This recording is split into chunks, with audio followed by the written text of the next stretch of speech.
You are watching the New American Media. It's Friday, and you know what that means. It's time for the Unhappy Hour live sports radio show on thenewamericanmedia.com. Here is your host, Brian Engelman. Hello, everybody. Happy Friday. Welcome back. Thanks for joining us on the Unhappy Hour here at thenewamericanmedia.com. I am your host, Brian Engelman. I want to thank our guests for today so far. Brandon Odell joining us on Strictly Browns to talk, well, shockingly enough, Strictly Browns. We talked about the Browns' offensive line, the tight ends, and the wide receivers, as well as the sale of the Cleveland Browns team for over $1 billion, allegedly, reportedly, to Jimmy Haslam, 1,000% Pittsburgh Steelers fan who owns the Flying J truck stop company. I like it. I like it. Lerner, good. I like the move a lot. And we may talk about that a little bit more. I want to thank Zach Barris. We talked about the Team USA, the Olympic basketball efforts of the men, and obviously the Cleveland Cavaliers and the rebuilding efforts in the offseason. And then Zach and I definitely talked about some Indians, some Cavs, etc. By the way, if you are listening live, you can send us a direct message. We're on Twitter at American_media_. And if you're watching this after the fact, please do us a favor and click subscribe and tell some of your friends and leave your comments below. You know, we're here to talk sports. We're here to listen to people talk about sports. So let's continue the conversation below. I want to thank our sponsor for this segment. It is Three Black Cats. Guys, take a look at the site. I want you to look at a couple of things. Number one, look at all the cool earrings on 3blackcats.storenvy.com. That's the number 3blackcats.storenvy.com. Really cool earrings at the top of the page. And then scroll to the bottom. It has hidden book boxes. Take a look at that. You could put a lot of stuff in there. You could put your car keys, put your... let's just say there's a lot of stuff you could put in there. I think those boxes are really cool. Take a look. If you want to help thenewamericanmedia.com, help out our sponsor. That's the number 3blackcats.storenvy.com. 1E, 3blackcats.storenvy.com. We are going to be speaking with another Cleveland sports fan now. This would be Dan, or DZ, we could call him. Well, we're probably going to talk about the Browns ownership change, the Indians collapse, and a few other things, I'm sure.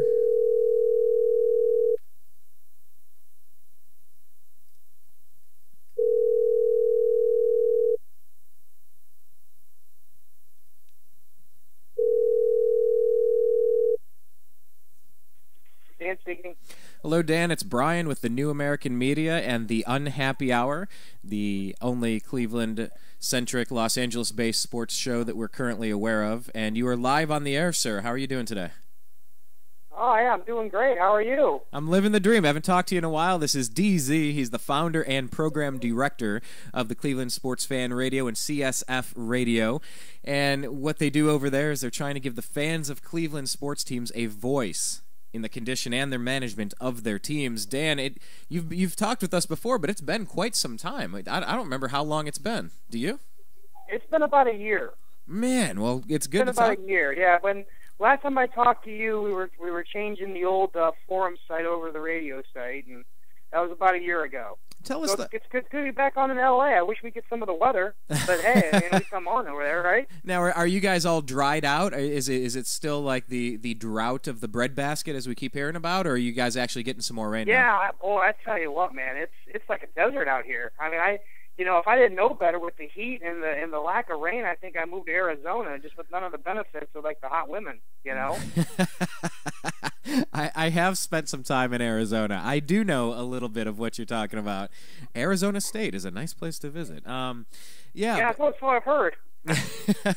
It is, but I mean, it's been a year. Tell us about what you started with the forum site and why you made the transition to radio, and what you've noticed as you've made that move there. Yeah, I can tell you what I've noticed is that radio is hard, bro. No doubt. No doubt. Radio is hard, man.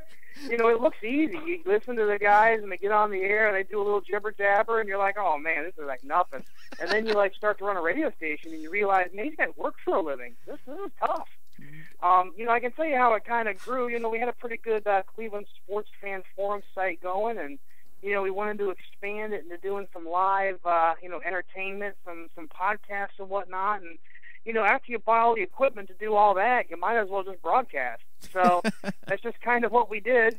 And it kind of outgrew where we were, so we turned into a radio site. And yeah, things are going well. We're live every day except Sunday.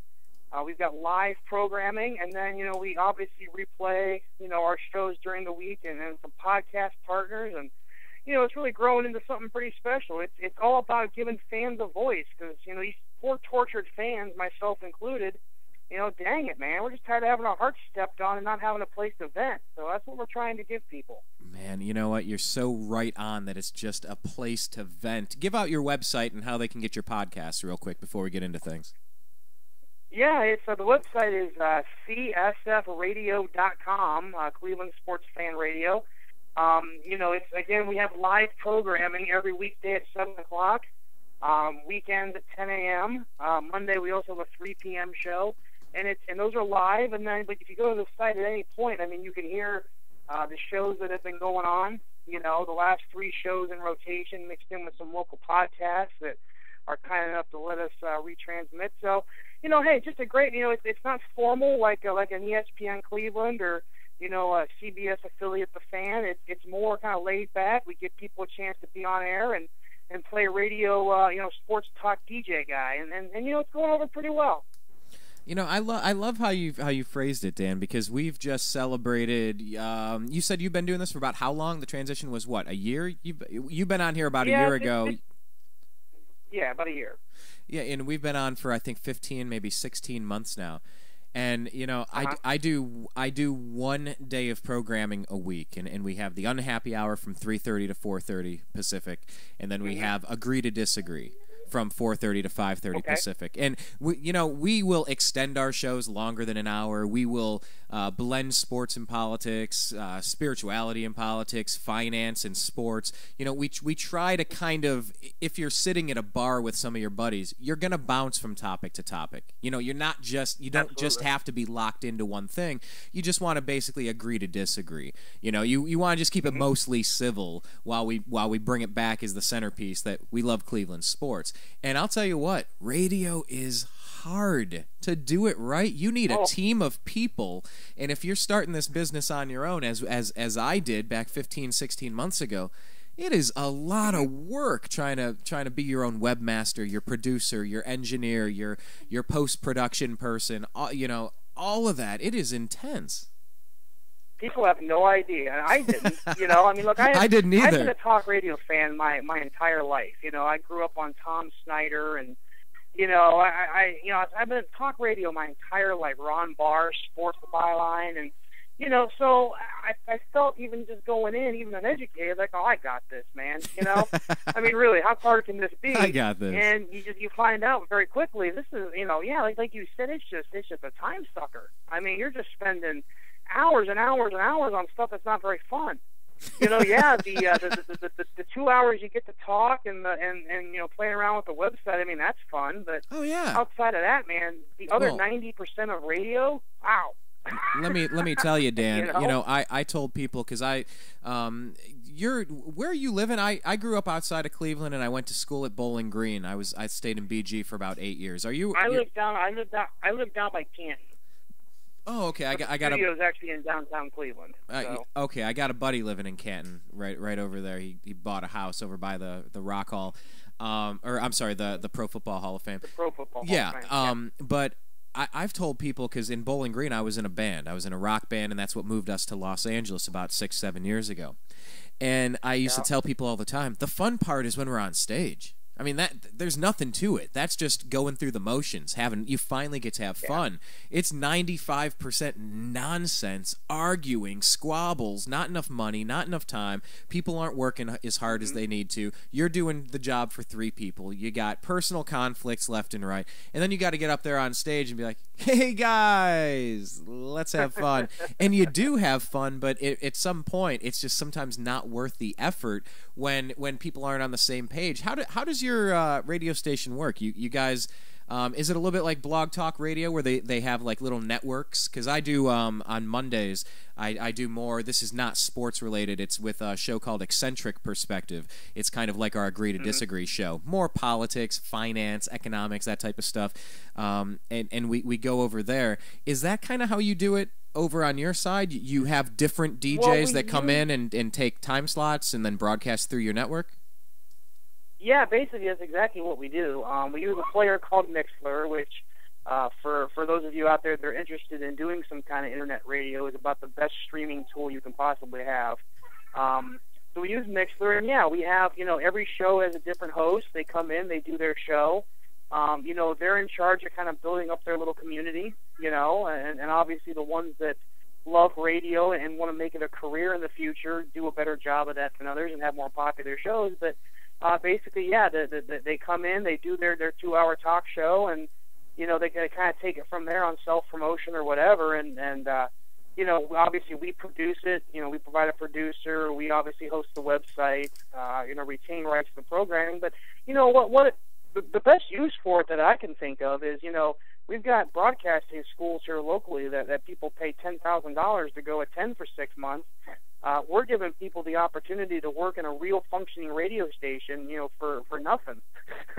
So, we have some people that are learning the business. We've had a couple of people graduate to jobs in the industry, from CSF Radio. So, yeah, I mean, it's exactly how it works. And, it's easy in concept, but as we mentioned, it's very difficult to pull off correctly. And, we're learning every day the new things and ways to be more efficient and ways to automate processes and such like that.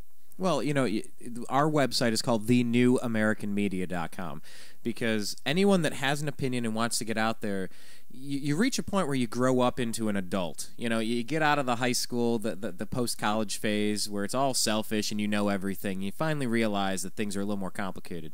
I think that's somewhere around the point where people start to realize if I have an opinion that I want to share, I don't need to consume media content. I need to produce media content. I need to be out there. If I'm unhappy with what I'm seeing, well, you know what? Get out there and do it. We talked on our sports show about President Obama's "You didn't build that" comment, and it's a little nuanced where he talks about, well, it took roads and bridges and infrastructure, and you didn't build that. And it's interesting. I thought that was pretty insulting as a small business owner and somebody that is building. Not to take this into a political tangent, but I think we're on the same page there. I think that was pretty insulting to those of us that are spending 12 hours a day, doing our own post-production work. Absolutely, and it's I likened it to an author because I was reading an article that day. It was about authors asking for advice. This one author I was reading, and they said, well, people are always coming up to me saying, well, what's the best way to get an agent? What's the best way to get signed? And they say, well, let's see what you've written, and we'll see. Well, I haven't written anything yet. I have a good idea though. I have a good idea, and it reminded me of the president's comments saying, roads and bridges, you didn't build that. In saying that it's this American system that's allowed you to succeed. No. This system hasn't allowed me anything. I have busted my ass, and those taxes and those teachers have taught you along the way, and we've paid for them through. My parents paid for their tax dollars have gone to that. We've paid for the roads and bridges with our grandparents. It's like we've been kicking in this money and we are utilizing it, and it's astonishing to me when I likened it to, well, I have a good idea for a book. I could be an author. No, you can't because you didn't do it yet. Well, I could be a quarterback. No, you couldn't be a quarterback because you're not on the field. Well, I have a good idea. No, you don't. You're running your mouth. You have no idea how hard it is, and you need to stop talking about things you don't know about. And that's what struck me, Dan. And it was just astonishing trying to build something on my own, just like it is an immense amount of work, and it until you've jumped in and given it a shot, I find it hard to believe anyone could even speak with certainty that it's an easy thing to do, because it's really difficult. No, but it's rewarding, and I think that's why we love radio. It is rewarding. It's rewarding to get that email from a listener, or that comment on a blog post, or it almost makes it all worth it. But that's what we're trying to do. We're trying to make it easy, do the behind the scenes work for fans of Cleveland who'd like to get on the air and talk about their sports teams. The Browns just got sold. People want to talk about it, and ESPN isn't always the best place to go do that. So we're doing all the heavy lifting behind the scenes so fans can come in and give their opinion and really kind of have their voice heard. So I think people feel better when they're able to do that. Absolutely. We're talking with DZ. This is Dan over with CSF. Give out the website one more time, Dan. Yeah, CSFradio.com, Cleveland Sports Fan Radio, CSFradio.com. Cleveland Sports Fan Radio, and we're going to be back. We're going to talk about a couple of specific issues. We want to talk about the Browns sale, obviously, to Jimmy Haslam, and maybe talk about the Indians' collapse. I want to take a second to mention that our sponsor, Three Black Cats, hey, if you want to help the NewAmericanMedia.com out, check out our sponsor. It's the number 3blackcats.storeenvy.com. That's 3blackcats.storeenvy.com. Guys, pick up a couple of pairs of earrings and get a couple of those boxes, and when you forgot about a birthday, a present, a graduation, an anniversary, you'll have a few things sitting in a box somewhere that you can give to somebody. Go to 3blackcats.storeenvy.com. Dan, I want to get to the Browns because I'm going to save that for last because I feel something is changing, that something is shifting in the air. All of the guilt associated with the Lerner family helping Art Modell steal the Browns and take them to Baltimore in the first place. I feel like some of this negative energy is finally lifting with the sale of the Browns out of the Lerner family, who I think never deserved to touch it.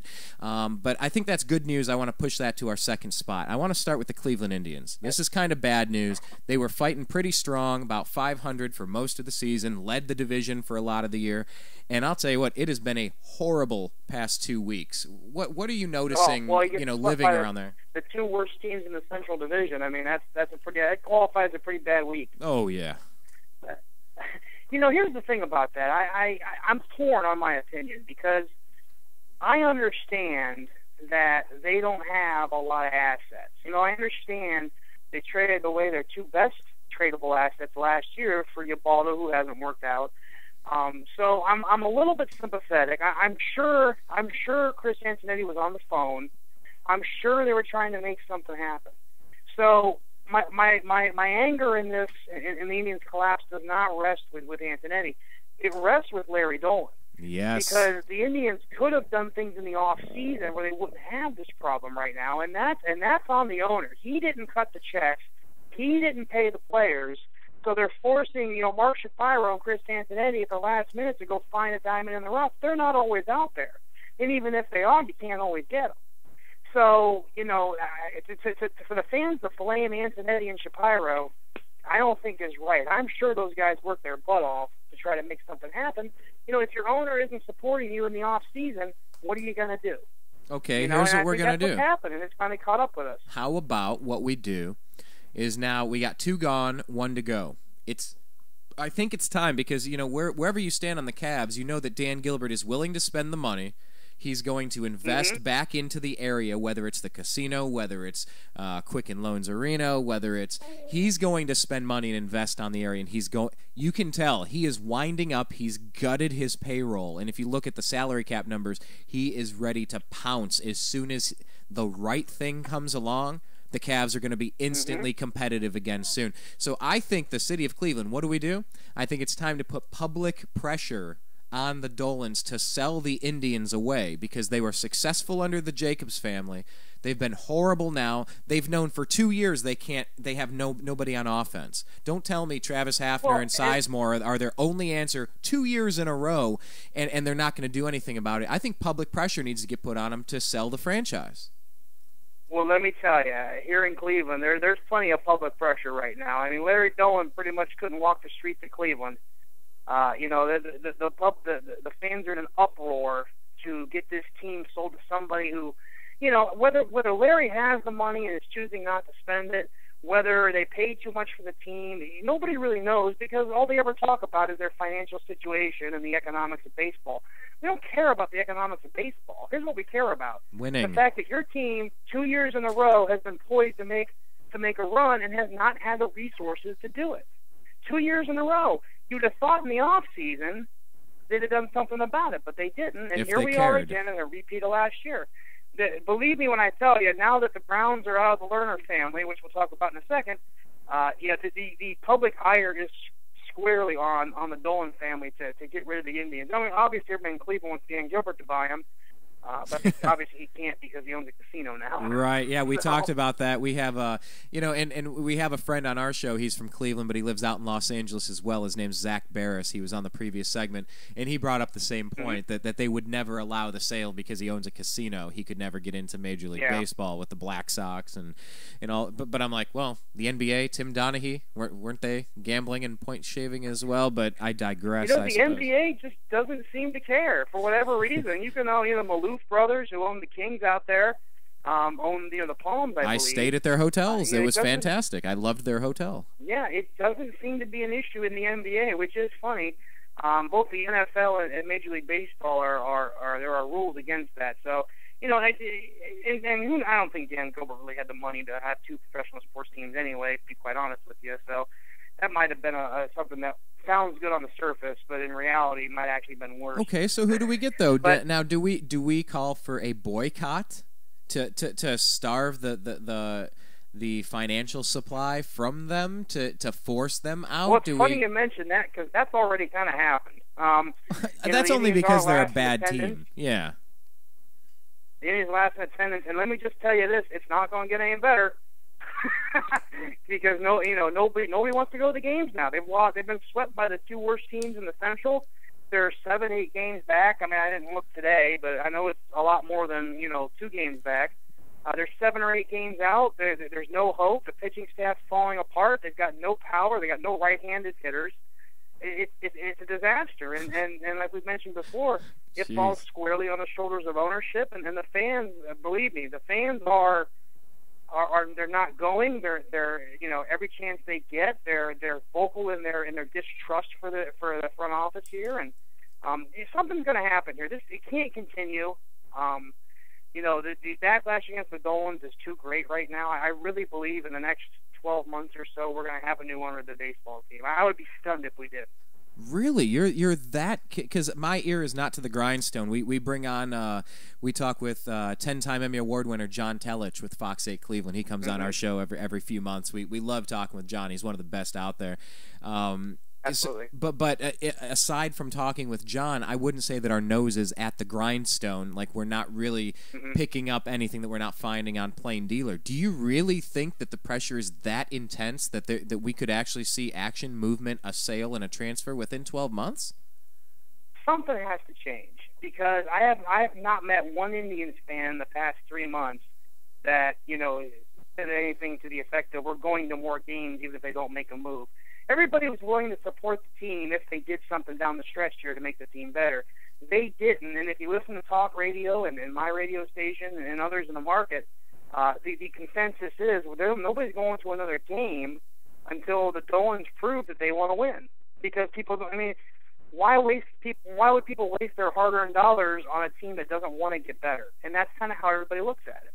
So you have a situation now where the wave is starting to crest. And the Dolans are going to have to make a decision on what they want to do. Do they want to stay in town? Do they want to spend some money? Or they're going to have to get out, or nobody's going to go to the games next year. Next year could get ugly. It could get real ugly here if nothing happens and the Dolans still have the team. And you could be looking at 9,000-10,000 a game like the old Municipal Stadium days. Oh, I've been there. I've been there. I've done that. We all have. We get the $7 tickets and sit right behind home plate, by about the 4th inning. Yeah. That's what we're looking at again. I mean, we're already down to, it was 13,000 in April and May, and that was when everybody had hope. Now that they didn't make a move and nobody trusts the Dolans, you're looking at 7,000, 8,000, 9,000 next year.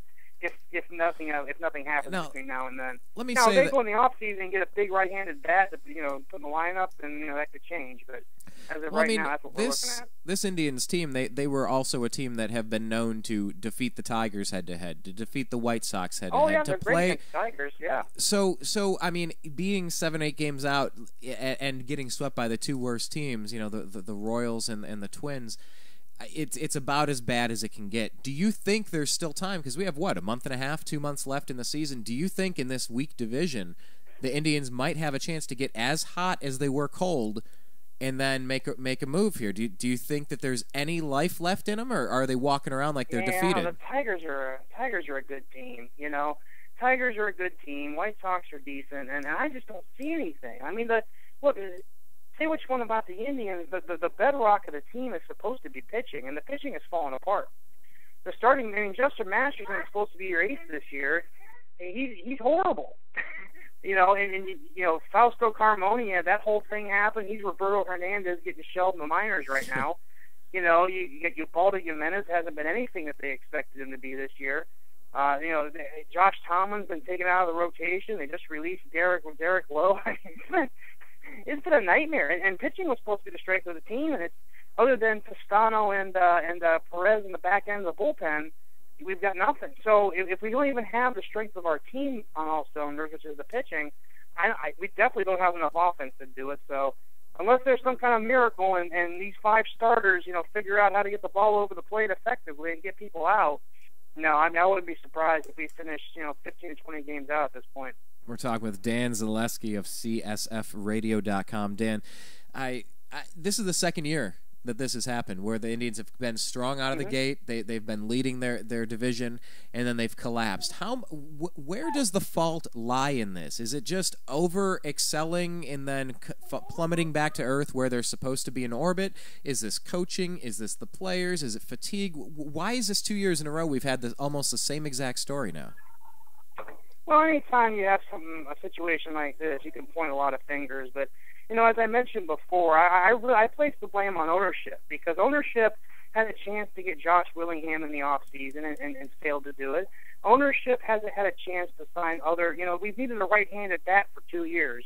It's the reason we didn't win the division last year, and we didn't do anything to correct it in the offseason. And I guarantee it's not because Shapiro and Antonetti couldn't find one. So, you know, it really is. This rests on the Dolan family. The Dolan family, for whatever reason, whether they don't have the money or they choose not to spend the money or they're trying to sell the team and keep expenses down, nobody knows. But this falls squarely on ownership. I actually think, you know, Shapiro and Antonetti, for what they're given to work with, do a heck of a job. You know, I mean, they really do. They're given almost no budget, and they're charged with going out there and putting together a winner. I think those guys are keepers. I just don't think they have the support of ownership as other general managers have, and what you have is teams that start off strong and don't get any help. Like, you know, you get the Rangers trading for people, the Angels, everybody's trading for, you know, arms or bats, and here we are.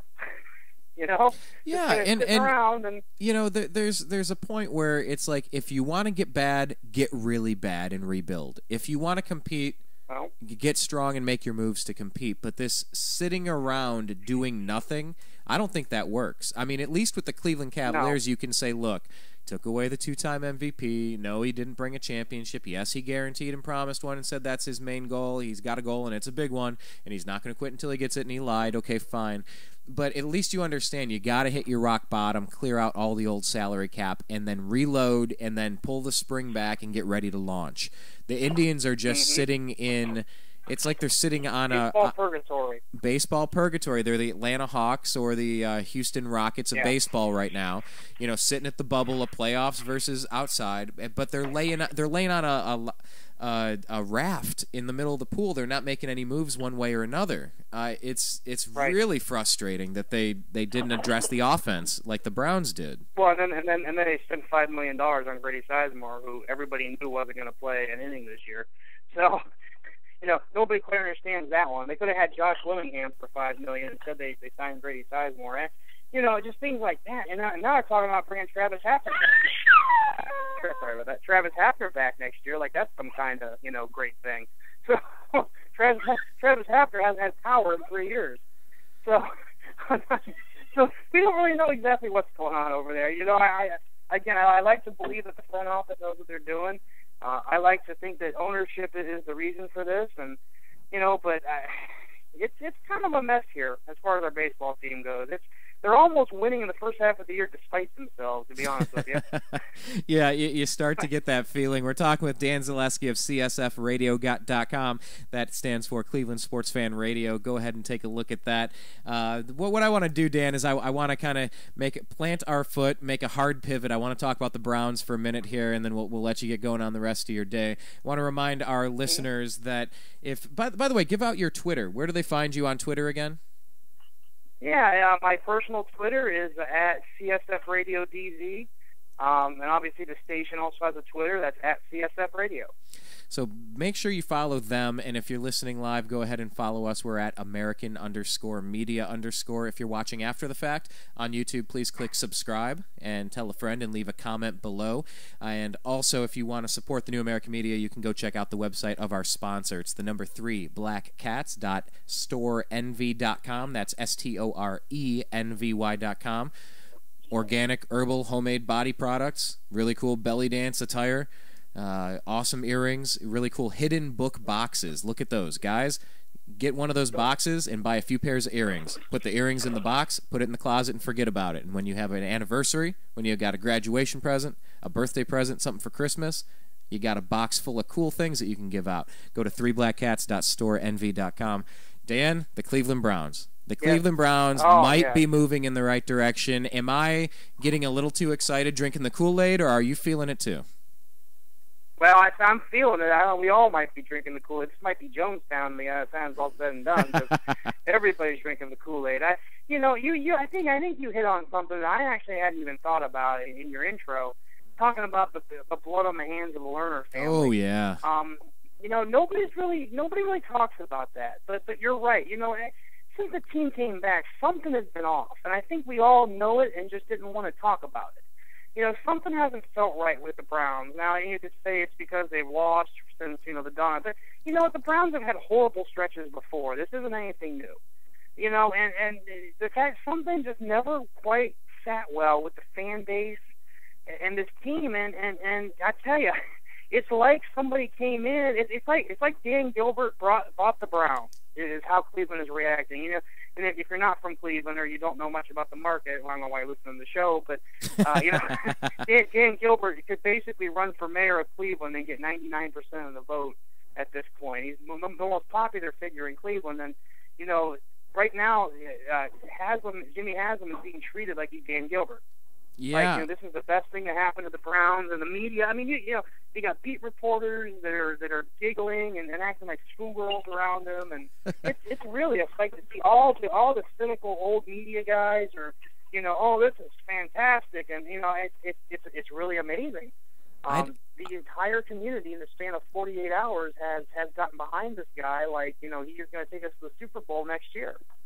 And the more you examine it, the more you realize that, the Browns came back, but the reason they left is because of this family. The family helped get us out of there, ruin how many years of our lives. We had to watch Bill Belichick win a Super Bowl with New England, and we had to watch Art Modell win a Super Bowl with the Ravens, all because the owner, the Al Lerner component of the Lerner family, I mean, they signed... Art Modell signed his deal with Baltimore on Al Lerner's jet, on his private jet, and then he dies, and the son takes over the team, and it's like, can you hand our team back to us now? Why did you steal it, and can you just leave and go away, please? I think it's very obvious now, and he's always denied it, but Randy Lerner had no interest in owning an NFL team. He just didn't.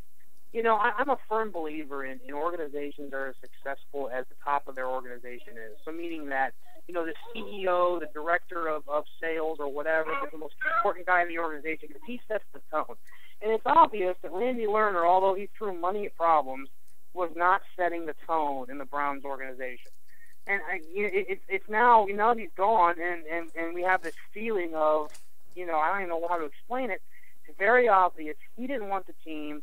He only had it because his father died and willed it to him. And, the rumor is he had to keep it for 10 years, per a promise he made to Al or whatever. But, I just don't think he ever wanted to be that. I think he wanted to own a soccer team over in England. And, spend his billions. And hey, if that's what he wants to do, so be it. He's got another $1 billion to spend now.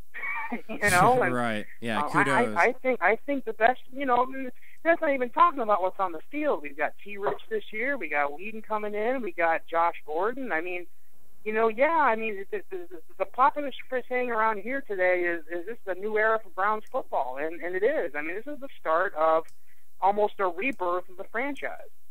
It really feels that way. It really feels like things are finally going in the right direction. But it reminds me once again, why does a person think they have the right to own a team that belongs to the people? Now, I'm very, we dance in and out of politics here and there, and I'm all for capitalism, not fascism or crony capitalism, but competition, some fair competition. I like that. If you put in a 20-hour day, well, you know what? If you're successful, I'm not going to hate you for it. I'm going to be happy for you because I know how hard it is for you to bust your ass. But why aren't more teams owned by the cities like in Green Bay? Why is it up to a Jerry Jones? The NFL got ruled against it, and actually that's something in Cleveland we've talked about. And our discovery is that it is against NFL bylaws to have that happen. Green Bay was grandfathered in. It's also against Major League Baseball bylaws. We kind of checked that out too. So you're not allowed.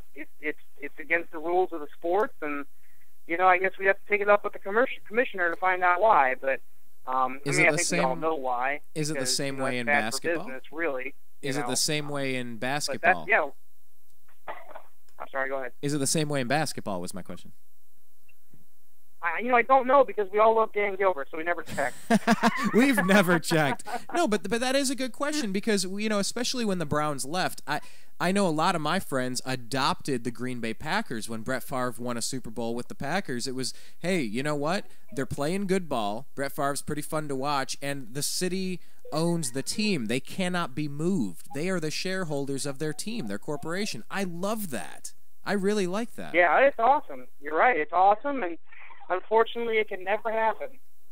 It can never happen here, and we've checked, and yeah, it's against league bylaws. So well, maybe that would be Green Bay is the only one that gets that privilege of the city owning the team and never having it held over their heads or a new stadium demanded by the owners or whatnot. Well, I mean, maybe that would be a good conversation. I mean, you said it kind of kidding that we'll have to talk to the commissioner, but really, I think we should talk to the commissioner about it. It's very personal to me because I'm living out here, and I say this program is the only Cleveland-centric, Los Angeles-based sports radio show that I'm currently aware of. But trust me, I've been following for years. They have a stadium deal in place. They're ready to build a stadium and bring a team. And so when I bring up, could the Browns move to L.A.? Oh, no. It's written into the deal somewhere. What's written into the deal? Oh, well, it says they're on a lease. Okay, so they could pay the penalty for the lease. He could break his deal, and it's like the Jerry Maguire thing. My word is strong as oak. Strong as oak. Right. And it's like I don't believe that a team won't move, and I would love if it was owned by the city. I don't know if you have similar thoughts or thoughts on people wondering if the Browns might be moving to another place, although they're publicly saying that they won't. I think the NFL would probably not let that happen again. I gotta believe that there's no way the Browns are going anywhere. I never. The new owners already. I was just going to say. The new owners already come out and said that they're not. But even if he had designs to move the team to Cleveland Browns, they're not going to go anywhere. The NFL wouldn't do this to us again. So I never thought LeBron would do that on national television to laugh in our faces like that. Well, that is a valid point. I never thought Art Modell would do it. But Art Modell did it. I never thought Art Modell could get away with it. And yet that happened. I never thought the Supreme Court could force the citizens of the country to purchase products. They decided that was okay.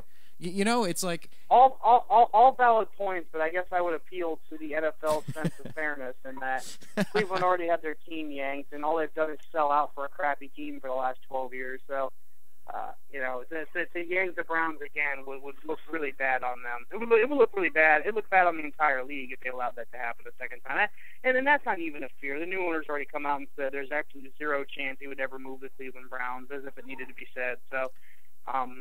Now will a team move to LA? It's a damn shame LA don't have a team, man. I mean, second largest market. I know there's rabid football fans out there. It's amazing to me that LA doesn't have a team. I guess you can thank Al Davis for a little bit of that, playing ping pong with the Raiders. But, I think it's going to be an existing team that's going to move there. I mean, I don't see the NFL owners wanting to cut. You have to cut 2 more guys in, and I just don't see that happening. Well, LA does need something, and I raised the subject on our show last week, and we got some commentary like, "No, you idiot! They said that they won't do it." I'm like, I heard him say it. I don't believe anything. And I live in Hollywood. I've had to go to court twice because people are violating the terms of their contracts. You swim with the sharks and you expect to get bitten. So I guess let's wrap it up here with the Cleveland Browns because obviously the owner selling the team, it feels better. I didn't realize it felt bad, but now it really feels right. This is feeling right. And I like during the press conference, Jimmy Haslam said that for his internship, he has a requirement that the person getting the internship had to have played high school athletics because he wants someone with competition. And I love that. I cannot wait. But aside from the owner, what promising signs are you seeing on the Browns as they've gotten into their training camps, their 2-a-days, they've signed their draft picks, and we're kind of just moving along here? What is player personnel-wise? What are the most exciting things you're noticing right now? Well, Trent Richardson would be one. That guy's a beast. I tell you what, if he doesn't end up being a top 2 or 3 running back in the NFL, there's a lot of people going to be surprised. He is a monster. In practice, he's busting off 10-yard runs practically at will. Obviously we're excited about Whedon. We haven't had a big strong-arm quarterback with any accuracy in a long time. I preface that with any accuracy. Yeah. Eric Anderson had a big arm. And Testaverde, too. Testaverde, colorblind. Well, Testaverde, Whedon might be the best quarterback since Testaverde, so you have that. You've got Josh Gordon, who we stole in the supplemental draft. I mean, this guy has all the makings of a first or second round wide receiver in a normal draft. He's a big guy. He's like 6'4". I think about 240 pounds. I mean, he dwarfs all the receivers in training camp. He catches everything that's thrown his way. He's looking really good. And just on and on and on. This is definitely the best crop of rookies that we've had since we've been back. And, it's just everything seems to be pointing towards the Browns finally getting this thing turned around. Well, let me ask you this. Prior to 2 weeks ago, the Indians losing, getting swept with the Twins and the Royals there, would you have said that the Browns would be the team most likely to win a championship for Cleveland first? Would you have said that like a month ago looking at the Indians, and has that changed a month later saying, comparing after the Indians have fallen off the cliff here? Who's going to win first? Man, that's tough, and it's always hard to play that game. That's almost a week-by-week game you can play with yourself.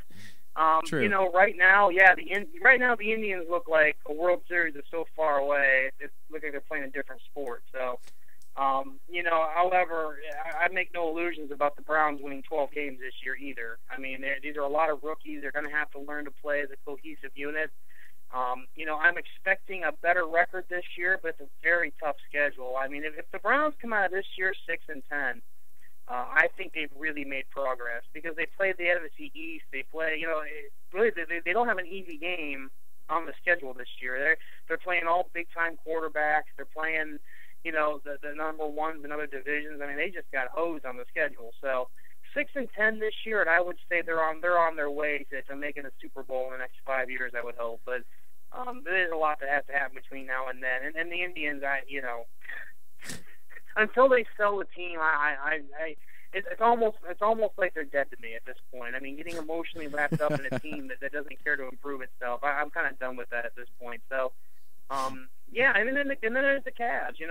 I'm sure out in L.A., they've almost gotten great. Lamar Odom, 4 times now. So, they can pull off something like that, and then so the future looks bright for Cleveland sports, and hopefully the Indians can join the party here soon. I guess that's the best way to put it. Well, I guess we'll leave it at that for now, and I'll tell you what. One of these days, we'll talk off air. We want to continue to bring you back on a quasi regular basis to shoot the proverbial stuff and talk about our favorite Cleveland sports teams, even if we are separated by 2,000 miles. It is fun, so we'll definitely jump on one of your shows, and we'll bring you back on ours one of these times after that. So let's, as we walk away here, let's give out all of your information one more time: the Twitter page, your website, and a call to arms, if you will, or a call to voices for anyone that may feel like they have what it takes to join your network and talk about Cleveland sports. Yeah, absolutely. The website is csfradio.com, Cleveland Sports Fan Radio, csfradio.com. On Twitter, at CSF Radio. And, we want to be the voice for the Cleveland sports fan. I mean, we're Cleveland focused, so, we're not going to let you get on there and talk Phillies or anything. But, we are Cleveland. Anybody can get on our airwaves. Anybody can produce a podcast and send it to us, and we'll play it in our rotation. We really want to make it easy for Cleveland fans to have their voice heard, and we feel like there's a market for that, and people have responded well since October. We've had 50,000 visitors to the website, so things are going pretty well. My personal Twitter at CSF Radio DZ, not just Cleveland sports. I mean, a lot of Cleveland sports, but I also talk other things, and I think I have a pretty entertaining Twitter account, so we'd love to see you follow up. And, hopefully you can get a chance to listen to CSF Radio and you like what you hear, and, always looking for people to get the word out. So I really appreciate the time on your station today. Very nice. And one more thing, Dan, if you ever feel like jumping on, if you should feel the urge to talk spirituality or finance or economics or politics, we have that angle as well. We try to lock it in with the sports to have our pleasant distraction from the important things.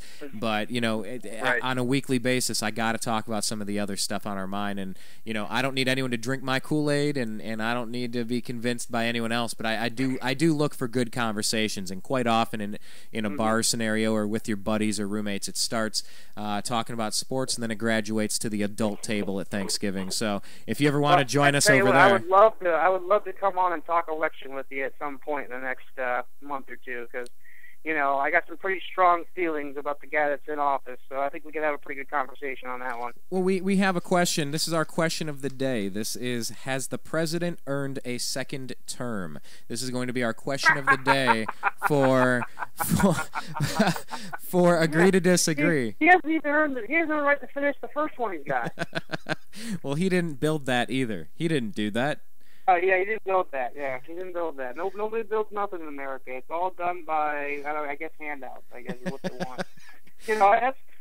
That's what they want. They want you to get dependent and not do anything for yourself, so the government can take care of your existence. Oh, yeah, that's for a different show, bro. You know what? And absolutely. I'll tell you what, do me a favor. Would you send me a direct message offline, and maybe we'll bring you on for that program coming up, because we do that every week, and we try to mix it up a little bit here, because we think down at the core, whether we care about Cleveland is our favorite team, or we love the Steelers for whatever reason they would, whether you're Republican or Democrat, we think at the end of the day, most people are pretty good people. Most people just want to do better and be left alone. Most people just want something common sense and rational, and we got to keep pushing the envelope there to make sure that we get the conversation out, because it seems like every time you stand up, whether it's Chick-fil-A or the president or Mitt Romney, it's like nobody's allowed to say anything anymore, and I think that's ridiculous. So It's part of my personal campaign to push it a little more.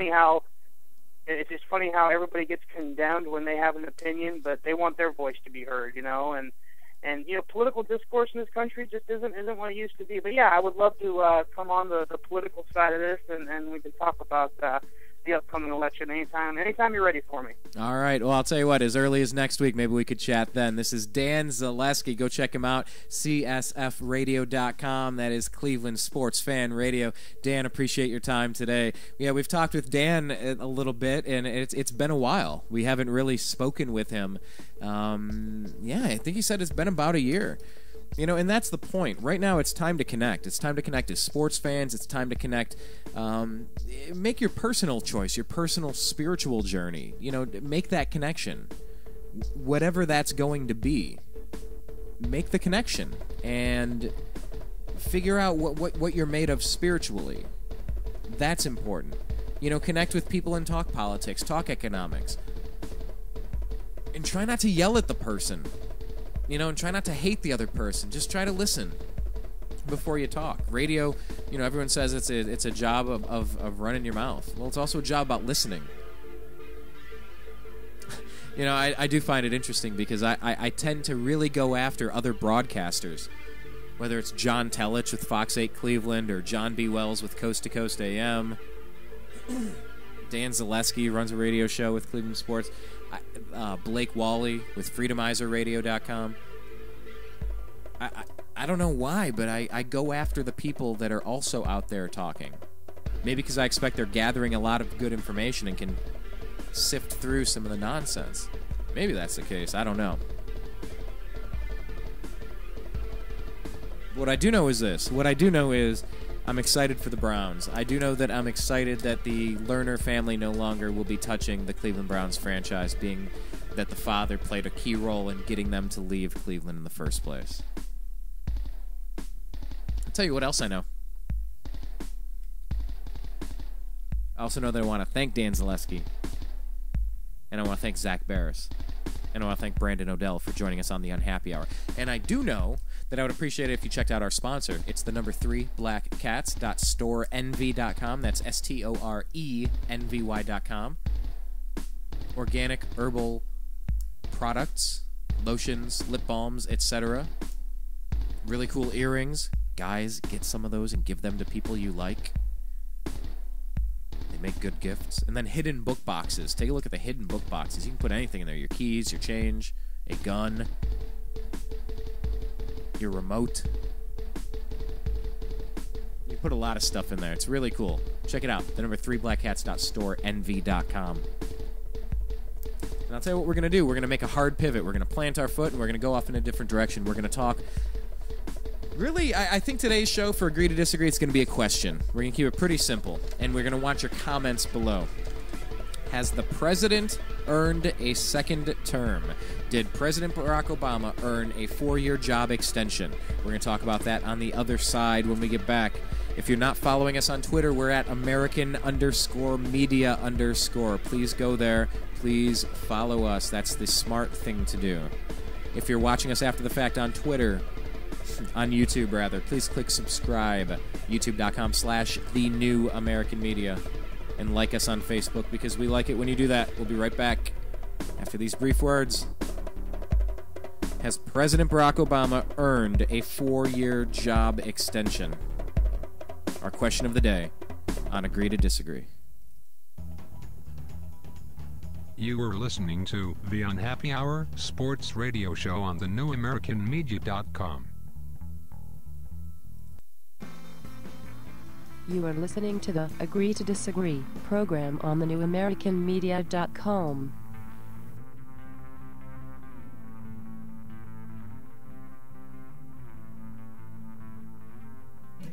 Be sure that you go on to Facebook.com and do a quick search for The New American Media and like our page because we like it when you do that. TNAM Radio, because the news always matters. Hi, Brian from thenewamericanmedia.com.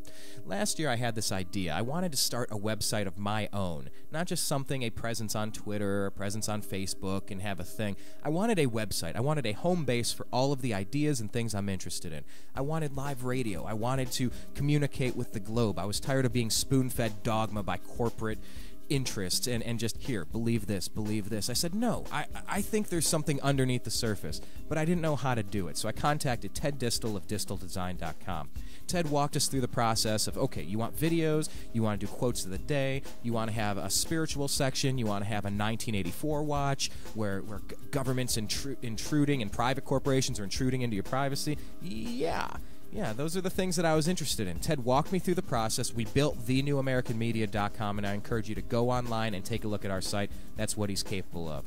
Please, if you have an idea, go to disteldesign.com. That's DISTEL design.com. Have you ever considered adopting a pet to be part of your family? Our animal companions can be just as close to us as our human companions. If you're considering adoption, please visit your local shelter and adopt a pet today. Shelter pets make the best pets.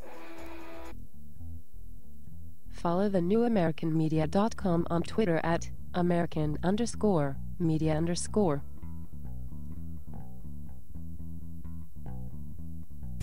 This is the New American Media.